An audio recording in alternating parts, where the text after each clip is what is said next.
اقصن الطریق پہنچ رہا ہے۔ جب خاموشی چھائی ہوتی ہے تو لگتا یہ ہے کہ شاید میرا پیغام صحیح معنوں میں پہنچ نہیں رہا، لوگ جو ہے اس بات کو سمجھ نہیں رہے۔ میرے عزیز القدر حافظ محمد فصیح الدین صاحب نے بھی بڑا جامع خطاب فرمایا ہے۔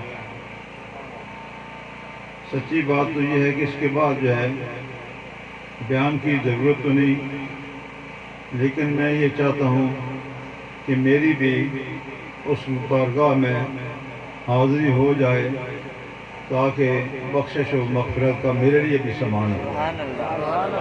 تو ظاہر ہے کہ آپ بھی یہی چاہتے ہو، حاضری بھی اس لیے ہے تاکہ بخشش و مغفرت بھی ہو، اور یہاں سے جب ہم جائیں تو خالی دامن نہ لے کے جائیں، کچھ حاصل کر کے جائیں، اور گھر میں جب پہنچیں تو گھر کے اندر پھر یہ تذکرہ ہو کہ جس محفل پاک میں ہم گئے ہیں وہاں پہ ہم نے یہ مسئلہ سنا ہے، یہ بات ہم نے سنی ہے، اور اس بات کو ہم نے اچھی طرح سمجھا ہے، بجائے اس کے کہ یہ بتایا جائے کہ وہاں پہ کھانا جو ہے وہ اس طریقے سے تھا، فلاں چیز ایسے تھی، بیان کرنے والے نے فلاں کا نام لیا ہے، فلاں کا نام نہیں لیا۔ یہ مقصد نہیں، مقصد سب کا یہ ہوتا ہے کہ حاضری جو ہے وہ اس بارگاہ میں قبول ہو جائے اور بخشش و مغفرت بھی ہو جائے۔ عزیز القدر حافظ محمد فصیح الدین صاحب بھی یہی فرما رہے تھے نا کہ نبی کریم علیہ السلام کی غلامی میں آ جاؤ، آپ صلی اللہ علیہ وسلم کے ساتھ تعلق جوڑ لو، نسبت قائم کر لو، تاکہ دنیا کے اندر بھی بیڑا پار ہو جائے اور آخرت میں بھی بیڑا پار ہو جائے۔ تو ہم تو یہ کہتے ہیں کہ جب غلامی مصطفیٰ بن جائے، حاصل ہو جائے گی، تو پھر انشاءاللہ بفضل تعالیٰ کوئی پرواہ نہیں ہوگی۔ کیوں؟ فردوس میں رسول ہمارا نہ جائے گا، فردوس میں رسول ہمارا نہ جائے گا، جب تک ہر ایک امتی بخشا نہ جائے گا۔ فردوس میں رسول ہمارا نہ جائے گا، جب ہر ایک امتی بخشا نہ جائے گا۔ میں تو کیا میرا سایہ نہ جائے گا، میں تو کیا میرا سایہ نہ جائے گا، کیونکہ رسول پاک سے دیکھا نہ جائے گا، کیونکہ رسول پاک سے دیکھا نہ جائے گا۔ تو میرے دوست اور بزرگوں، نبی کریم علیہ السلام معاشر کے دن جلوہ افروز ہیں۔ ایک آپ کو غلام کو فرشتے جہنم کی طرف لے کر جا رہے ہیں، سرکار نے فرمایا ٹھہر جاؤ، فرشتوں میرے غلام کو کہاں لے کر جا رہے ہو؟ یا رسول اللہ نیکیاں کم ہیں، گناہ زیادہ ہیں۔ سرکار نے فرمایا تمہیں کیسے پتہ لگ گیا ہے ان کی نیکیاں کم ہیں، گناہ زیادہ ہیں؟ یا رسول اللہ ہم نے وزن کیا ہے، ہم نے تول کے دیکھا ہے، نیکیاں کم تھیں، گناہ زیادہ تھے۔ سرکار مدینہ صلی اللہ علیہ وسلم نے فرمایا نہیں، میں بھی یہ چاہتا ہوں کہ میرے سامنے وزن کیا جائے، میں بھی تاکہ اچھے طریقے سے اندازہ کر لوں کہ نیکیاں کم ہیں یا زیادہ ہیں۔ واپس لایا گیا، تاجدار مدینہ صلی اللہ علیہ وسلم نے فرمایا کہ اب وزن کیا جائے۔ ایک پلڑے میں گناہ رکھے گئے، ایک پلڑے میں نیکیاں رکھی گئیں، تو واقعی گناہ زیادہ تھے، نیکیاں کم تھیں۔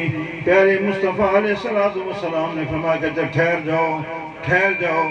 آپ نے اپنی جیب میں ہاتھ ڈالا، ایک پرچی نکال کے رسول اللہ صلی اللہ علیہ وسلم نے فرمایا کہ اے فرشتو، اب اس ترازو کو دیکھ لو، اس کو دیکھ لو، اندازہ کر لو، حساب کر لو، سرکار نے وہ پرچی جو تھی اس پلڑے کے اندر دیکھی والے پلڑے میں رکھی تو پلڑا زیادہ ہو گیا، وہ پلڑا وزنی ہو گیا، بھاری ہو گیا۔ تو سرکار نے فرمایا کہ اب دیکھو گناہ زیادہ ہیں یا نیکیاں زیادہ ہیں؟ عرض کی یا رسول اللہ نیکیاں زیادہ ہیں گناہ کم ہیں۔ فرمایا کہ پھر میرے اس غلام کو جنت کے اندر داخل کیا جائے، فردوس میں رسول ہے ہمارا نہ جائے گا، فردوس میں رسول ہمارا نہ جائے گا،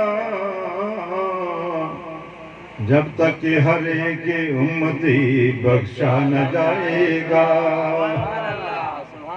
دوزخ میں تو کیا میرا سایہ نہ جائے گا، کیونکہ رسول پاک سے دیکھا نہ جائے گا۔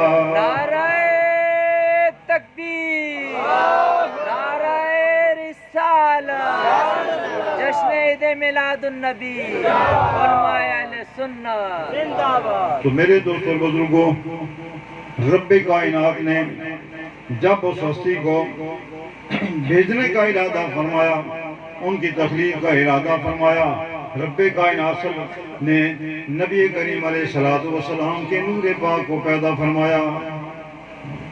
جیسے میں نے وہ اشعار پڑھے تھے وہ یوں سمجھے کہ اسی کا وہ مفہوم اس کے اندر بیان کیا ہے۔ اللہ اکبر، آپ پھر اس کو سنیں گے تو آپ کو یہ بات جو ہے اچھے طریقے سے سمجھ میں آ جائے گی۔ جب اپنے حسن کی محفل سجانے کا خیال آیا، اللہ اکبر، توجہ رہے گی آپ کو اچھا لگے گا آہستہ آہستہ، کیونکہ بنیاد ہے نا، ابھی تقریر کی بنیاد چل رہی ہے، بنیاد ایک دفعہ بن جائے تو پھر جو ہے اوپر دیوار بنانی پھر آسان ہے۔ جب اپنے حسن کی محفل سجانے کا خیال آیا، چراغے بزم امکان کے جلانے کا خیال آیا، حریم ناز کے پردے اٹھانے کا خیال آیا، خدا کو نور جب اپنا دکھانے کا خیال آیا، تو محمد کملی والے کو بنانے کا خیال آیا۔ تو میرے دوست بزرگوں، ایک چیز تو آپ سن چکے ہو کہ اللہ وحدہ لا شریک نے سب سے پہلے نبی کریم علیہ السلام کے نور پاک کی تخلیق فرمائی ہے سب سے پہلے۔ اور اس بات کو میں پڑھ رہا تھا، نشر الطیب بہت بڑے عالم دین ہیں مولانا آصف علی تھانوی صاحب، انہوں نے بھی سب سے پہلے جو حدیث لکھی ہے وہ نور مصطفیٰ صلی اللہ علیہ وسلم کے حوالے سے نقل کی ہے۔ وہ لکھتے ہیں یا جابر ان اللہ خلق قبل الاشیاء نور نبیک من نورہ، حضرت جابر رضی اللہ تعالیٰ عنہ نے عرض کی یا رسول اللہ صلی اللہ علیہ وسلم، یا حبیب اللہ یہ تو بتائیں کہ ساری کائنات سے پہلے اللہ تعالیٰ نے کس چیز کو پیدا فرمایا ہے؟ تو حضور نبی کریم صلی اللہ علیہ وسلم نے فرمایا کہ یا جابر و جابر ان اللہ خلق قبل الاشیاء، بے شک اللہ تعالیٰ نے ساری کائنات سے پہلے جو ہے، ساری چیزوں سے پہلے، قبل الاشیاء نور نبیک من نورہ، اللہ وحدہ لا شریک نے تیرے نبی کے نور کو پیدا کیا ہے اپنے نور سے۔ اور پھر سرکار دو عالم صلی اللہ علیہ وسلم فرماتے ہیں اول ما خلق اللہ نوری، ساری کائنات سے پہلے اللہ تعالیٰ نے میرے نور کو ہی پیدا فرمایا ہے۔ پھر قرآن بھی اس بات کی نشاندہی فرما رہے ہیں، اللہ فرماتا ہے قد جاءکم من اللہ نور و کتاب مبین، تحقیق اللہ کی طرف سے ایک نور آیا اور روشن کتاب آئی۔ آپ اندازہ فرمائیں نور کا ذکر آیت مبارکہ میں پہلے ہے، نور کا ذکر پہلے ہے، کتاب کا ذکر بعد میں ہے، اس کے اندر یہ حکمت موجود ہے۔ مالک الملک یہ بتا رہا ہے کہ دنیا والوں یاد رکھو، کتاب کو وہی بندہ سمجھ سکتا ہے جو نور مصطفیٰ صلی اللہ علیہ وسلم کو سمجھے گا۔ پہلے نور کو سمجھو پھر کتاب کو۔ نور کے بغیر جو ہے، آنکھوں کا یہ نور ہے، اس نور کے بغیر تو آپ کتاب نہیں نہ پڑھ سکتے، آپ دیکھ ہی نہیں سکتے۔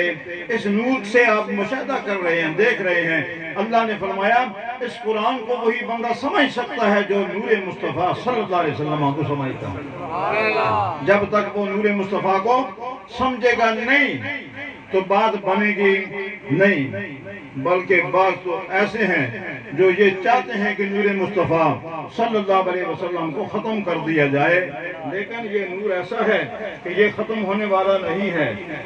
کیوں کہ خالق کائنات نے ان کو نور بنا کر بھیجا ہے، ان کو نور بنا کر بھیجا ہے۔ نور خدا ہے کفر کی حرکت پہ خندہ زن، نور خدا ہے کفر کی حرکت پہ خندہ زن، پھونکوں سے یہ چراغ بجھایا نہ جائے گا، پھونکوں سے یہ چراغ بجھایا نہ جائے گا، پھونکوں سے یہ چراغ بجھایا نہ جائے گا۔ نبی کریم صلی اللہ علیہ وسلم کمرے کے اندر موجود ہیں، اللہ کی بارگاہ میں دعا کر رہے ہیں، مولا کریم دو ہیں یا اللہ، ایک کے لیے میں دعا کرتا ہوں، یا اللہ ایک عمر جو ہے اس کو مسلمان کر دے تاکہ اس کے ذریعے سے اسلام کو طاقت ملے، قوت حاصل ہو جائے۔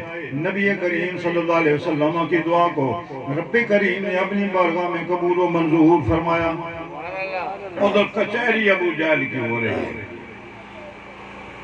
کہ کون ہے تم میں سے جو رسول اللہ صلی اللہ علیہ وسلم کو قتل کر دے؟ تو حضرت عمر رضی اللہ تعالیٰ عنہ اٹھے اور کہنے لگے کہ یہ عمل میں کروں گا، نبی کریم صلی اللہ علیہ وسلم کو میں قتل کروں گا۔ تلوار بھی بڑے جوش جذبے سے گھر سے نکلے، راستے کے اندر ابو نعیم ملتے ہیں اور وہ فرماتے ہیں کہ بھائی عمر کہاں جا رہے ہو؟ بری نیت سے لگ رہے ہو، کہیں جا رہے ہو؟ کہنے لگے کہ آج تو میں محمد صلی اللہ علیہ وسلم کا کام جو ہے وہ تمام کرنے جا رہا ہوں، نہ رہے بانس نہ بجے بانس۔ تو یہ روز روز کی مصیبت بنی ہوئی ہے، آج میں ختم کر دوں گا۔ اللہ اکبر۔ لیکن نور خدا ہے کفر کی حرکت پہ خندہ زن، پھونکوں سے یہ چراغ بجھایا نہ جائے گا، پھونکوں سے یہ چراغ بجھایا نہ جائے گا۔ ابو نعیم کہنے لگے یہ تو بات صحیح ہے، تم حضور صلی اللہ علیہ وسلم کو قتل کرنے جا رہے ہو، لیکن اپنی بہن کی بھی تو خبر لو نا، آپ کی بہن بھی مسلمان ہو چکی ہے، بہنوئی جو ہے وہ بھی مسلمان ہو چکا ہے۔ اب تو اس جذبے کے اندر اور اضافہ ہوا کہ یہ کیا ہو گیا کہ اس گھر کو آگ لگ گئی گھر کے چراغ سے، اس گھر کو آگ لگ گئی گھر کے چراغ سے۔ یہ کس طریقے سے ہو گیا ہے؟ آپ اپنے گھر کے بہن کے گھر کے دروازے پہ پہنچے، دستک دیا، ویسے تو آواز اندر سے آ رہی تھی قرآن شریف پڑھنے کو، تو بہن سے جب ملاقات ہوتی ہے پوچھا کیا کر رہی تھی، انہوں نے جھوٹ نہیں بولا، حالانکہ کہہ سکتی تھی کہ بس کوئی میں کتاب پڑھ رہی تھی، کوئی اور چیز پڑھ رہی تھی، کہا کہ میں اللہ کا کلام پڑھ رہی ہوں، قرآن شریف کی تلاوت کر رہی ہوں۔ بس یہ کہنا تھا۔ حضرت عمر رضی اللہ تعالیٰ عنہ نے بہن کو مارنا شروع کر دیا، بڑا مارتے مارتے مارتے مارتے مارتے جب وہ بے ہوش ہو گئی، ہوش میں تو کہا کہ اب بتاؤ، کہو اللہ اکبر. تو بہن نے پھر جواب دیا جی بھر کے مجھ کو تختہ مشق ستم بنا. حضرت عمر رضی اللہ تعالیٰ عنہ کو بہن آگے سے جواب دے رہی ہے نظم میں، جی بھر کے مجھ کو تختہ مشق ستم بنا، تو میری کوئی فکر نہ کر میں نشے میں ہوں. ہاں، میری کوئی فکر نہ کر میں نشے میں ہوں. بھائی جتنا مرضی ہے مجھے مار لے، جتنی مرضی مجھے سزا دے دے، جو نبی کریم صلی اللہ علیہ وسلم نے مجھے محبت کا نشہ پلا دیا وہ نشہ اترنے والا نہیں. کیوں؟ علامہ اقبال کہہ رہے ہیں یہ وہ نشہ ہے طیبہ سے منگائی جاتی ہے، طیبہ سے منگائی جاتی ہے، سینوں میں چھپائی جاتی ہے، طیبہ سے منگائی جاتی ہے، سینوں میں چھپائی جاتی ہے. توحید کی میں پیالوں سے نہیں، توحید کی میں پیالوں سے نہیں، آنکھوں سے پلائی جاتی ہے.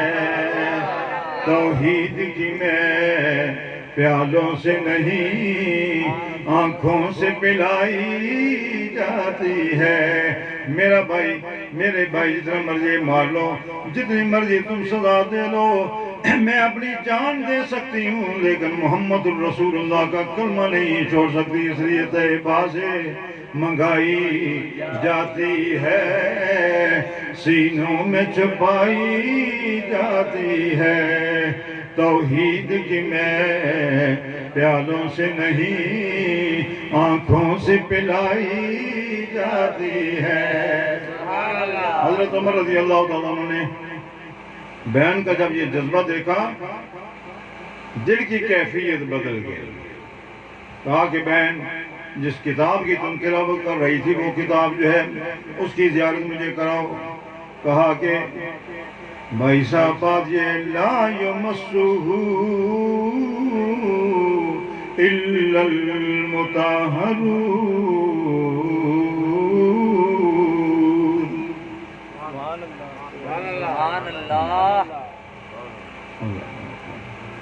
میں نے ایک کتاب میں پڑھا ہے بھائی جب بندہ ایک دفعہ بھائی سبحان اللہ کہتا ہے تو اللہ وحدہ لا شریک اس بندے کے نام کا ایک درخت جنت میں لگا دے گا. اور جس کی ٹہنیاں جو ہے نا ایک مشرق میں، ایک مغرب میں، ایک شمال میں، ایک جنوب میں پہنچے، اور جب تک وہ درخت قائم رہے گا اس کا ہر پتا جو ہے اس بندے کی بخشش و مغفرت کے لیے دعا کرے. اب یہ جو ہے آپ پہ ہے نا، آپ جنت کے اندر کتنے درخت لگانا چاہتے ہو؟ ایک لگانا چاہتے ہو، 2 لگانا چاہتے ہو، 20 لگانا چاہتے ہو؟ یہ تو آپ پہ ہے نا. تو کوشش کریں تھوڑی توجہ سے تھوڑی دیر ذکر پاک ہوگا، سرکار کا ذکر ہو رہا ہے نا. تو ظاہر ہے کہ میری عمر کے برابر تو کوئی نہ کوئی ہوگا ضرور، لیکن باقی سارے عمر کے حساب سے کم ہے. تو دیکھیں نا میں بھی تو زور لگا کے پڑھ ہی رہا ہوں نا جی.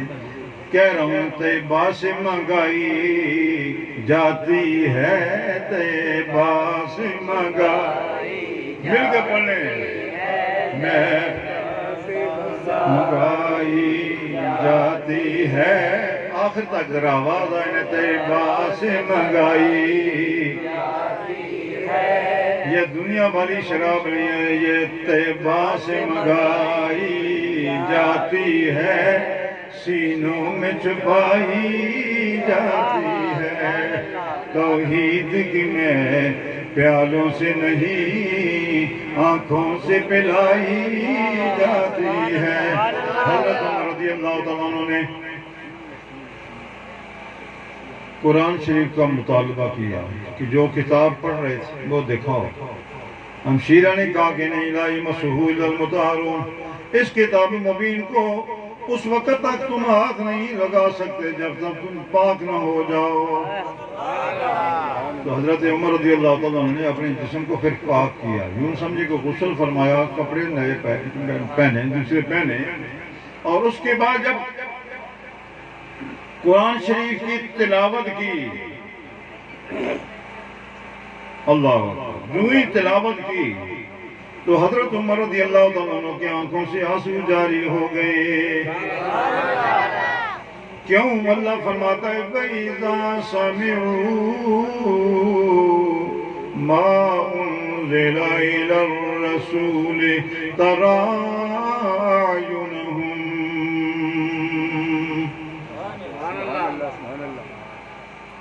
عزیزم، حافظ محمد فصیح الدین صاحب بتا رہے تھے نا کہ جو پہلے جو کلام پڑھے گئے ہیں وہ تو انسانوں کی تخلیق کردہ ہے نا، تو یہ جو کلام پڑھا جا رہا ہے یہ تو اللہ کا کلام ہے۔ مجھے یہ ویسے لگتا ہے کہ آپ لوگ نا بڑے سخی قسم کے، ویسے لالچ نہیں ہے آپ کو، اس لیے سبحان اللہ نہیں نا آپ کہتے کہ کہیں زیادہ درخت لگ نہ جائے، بندے کو لالچ ہو جاتا ہے نا جی۔ تو آپ کو ماشاءاللہ لالچ نہیں ہے، ایسے چپ کر کے بیٹھے ہو، آپ کو میرے اوپر جو ہے اعتماد ہے کہ جو کچھ یہ کہہ رہے ہیں یہ صحیح ہے، بس یہ پڑھتے رہیں، ہم سنتے بھی رہیں گے۔ سبحان اللہ کہنے سے بہت فوائد ہے۔ جب اللہ کا نام لیا جاتا ہے نا، اللہ اکبر، اذان ہوتی ہے اللہ اکبر، کتابوں میں آتا ہے، حدیث میں آتا ہے 36 میل دور جو ہے نا شیطان بھاگ جاتا ہے۔ کتنے دور بھاگتا ہے جی؟ 36 میل دور بھاگ جاتا ہے اللہ کا نام تاکہ میرے کانوں میں نہ پڑے۔ تو آپ بھی جو ہے سبحان اللہ کہہ کے کم از کم درخت بھی لگوائیں اور شیطان کو بھی بتائیں۔ میں تو آپ کے فائدے کے لیے بات کر رہا ہوں، آپ آگے مرضی ہے، آپ لگانے چاہو تو لگاؤ، نہیں لگاتے ہو تو نہیں لگاؤ۔ بہرحال میں اپنی گفتگو جو تھوڑی سی کرنی ہے سرکار کی بارگاہ میں نذرانہ پیش کرنا، وہ پیش کر کے ختم کر دوں گا، پھر پڑھ لیں تاکہ ذوق میں اضافہ ہو۔ طیبہ سے منگائی جاتی ہے، طیبہ سے منگائی جاتی ہے، طیبہ سے منگائی جاتی ہے، سینوں میں چھپائی جاتی ہے، توحید کی میں پیالوں سے نہیں آنکھوں سے پلائی جاتی ہے۔ حضرت عمر رضی اللہ تعالیٰ نے اللہ کے کلام کی تلاوت فرمائی، آنکھوں سے آنسو جاری ہو گئے، دل کی کیفیت بدل گئی۔ کہا کہ بہن، جس در کا، جس گھر کا، جس گھر کی غلامی کا پٹا تم نے گلے میں ڈالا ہے، اس در کے اوپر، اس گھر میں مجھے بھی حاضر کر دو، میں بھی غلامی کا پٹا ڈالنا چاہتا ہوں تاکہ میرا نام بھی غلاموں میں آ جائے۔ بہن نے کہا کہ ٹھیک ہے بھائی، ہم چلیں۔ بہن بھائی دونوں سرکار کی بارگاہ کی طرف روان دوا ہیں۔ حضرت امیر حمزہ رضی اللہ تعالی عنہ سرکار کے آستانہ عالیہ پر حاضر ہیں۔ حضرت عمر رضی اللہ تعالیٰ عنہ جب دیکھا کہ تلوار بھی ہاتھ میں ہے اور آ رہے ہیں، بتایا گیا کہ عمر آ رہے ہیں، لگتا یہ ہے کہ بری نیت سے آ رہے ہیں۔ حضرت امیر حمزہ رضی اللہ تعالیٰ عنہ آپ نے فرمایا کہ عمر آئیں، اگر بری نیت سے آئیں گے تو تلوار بھی ان کی ہوگی، پھر گردن بھی ان کی ہوگی۔ آپ صلی اللہ علیہ وسلم کی بارگاہ میں عرض کی کہ یا رسول اللہ، عمر آ رہے ہیں، کیا حکم ہے؟ راستے میں ان کو روک دیا جائے؟ نبی کریم علیہ السلام نے فرمایا کہ اے میرے صحابہ سن لو، اے امیر حمزہ چچا جی آپ بھی سن لو، عمر جو ہے یہ آ نہیں رہا، میں نے بلایا ہے۔ یہ آیا نہیں ہے، بلایا گیا۔ آنا اور ہوتا ہے، بلانا اور ہوتا ہے۔ بندہ کسی کے گھر میں نہیں جاتا جب تک کوئی اس کو دعوت نہ دے، جب تک اس کو کوئی دعوت نہ دے لوگ اس کے گھر میں نہیں جاتے، کیونکہ رسول اللہ صلی اللہ علیہ وسلم کی بھی یہ سنت ہے۔ صحابہ کرام رضوان اللہ علیہم اجمعین جب رسول اللہ صلی اللہ علیہ وسلم کو دعوت دیا کرتے تھے تو حضور صلی اللہ علیہ وسلم کے ساتھ بہت سارے صحابہ بھی چل دیا کرتے تھے، آپ کے ساتھ چلتے تھے، تو سرکار دو عالم صلی اللہ علیہ وسلم پہلے تو ان کو منع نہیں کرتے تھے، لیکن جب اس جس نے مہمان نوازی کرنی ہے اس کے گھر کے اوپر جب پہنچتے تھے رسول خدا صلی اللہ علیہ وسلم فرماتے کہ میرے صحابہ اب گھر آ گیا ہے، جس گھر میں میری دعوت ہے وہ گھر آ گیا ہے، اس لیے تم یہ بتاؤ گھر والے نے تمہیں بھی دعوت دی ہے یا مجھے ہی صرف دعوت دی ہے؟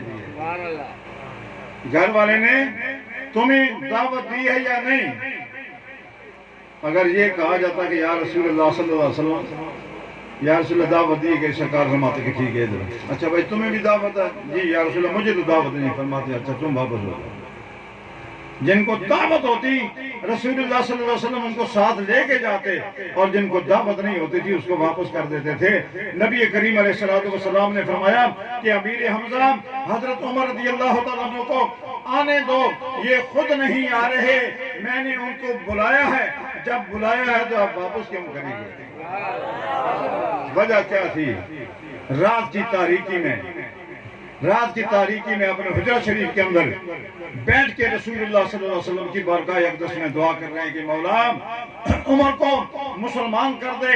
نبی کریم علیہ السلام کے زبان اقدس سے نکلے ہوئے الفاظ جو تھے، دعا جو تھی، اللہ وحدہ لا شریک نے اس کو رد نہیں فرمایا، قبول فرما دیا، اور حضرت عمر رضی اللہ تعالیٰ عنہ درباری رسالت کے اندر حاضری کے بعد انہوں نے پڑھا اشہد ان لا الہ الا اللہ وحدہ لا شریک لہ لا الہ الا اللہ محمد رسول اللہ صلی اللہ علیہ وسلم پڑھ کے غلامی میں داخل ہو گئے۔ کیوں کہ نگاہ ولی میں، نگاہ نبی میں یہ تاثیر دیکھی، نگاہ نبی میں یہ تاثیر دیکھی، بدلتی ہزاروں کی تقدیر دیکھی، نگاہ نبی میں یہ تاثیر دیکھی، نگاہ نبی میں یہ تاثیر دیکھی، بدلتی ہزاروں کی تقدیر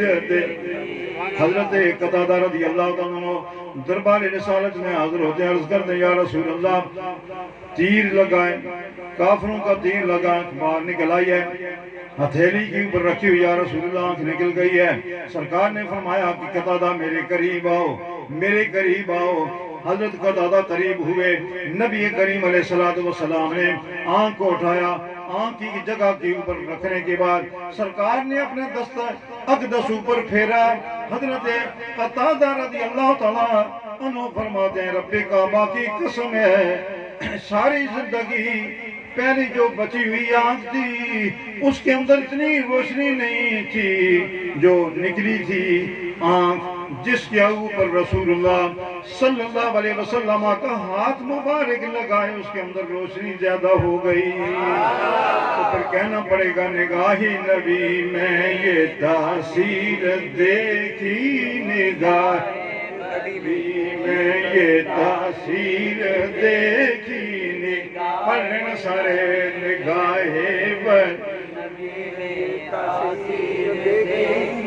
نگاہ نبی میں یہ تاثیر دیکھی، بدلتی ہزاروں کی تقدیر دیکھی، بدلتی ہزاروں کی تقدیر دیکھی۔ اللہ اکبر۔ بڑے بڑے بیمار بھی، ایک صحابی رسول تھے،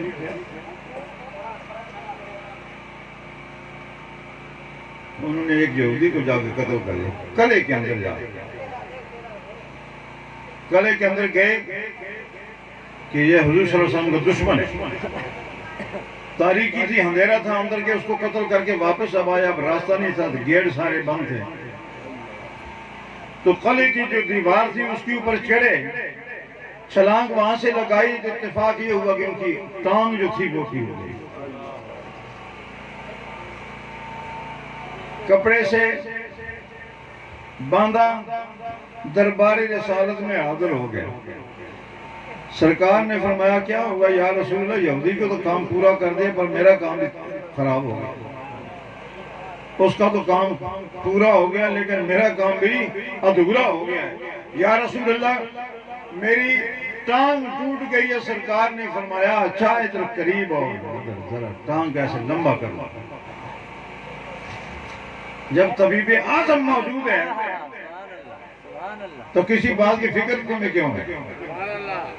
تمہیں فکر کیوں ہے؟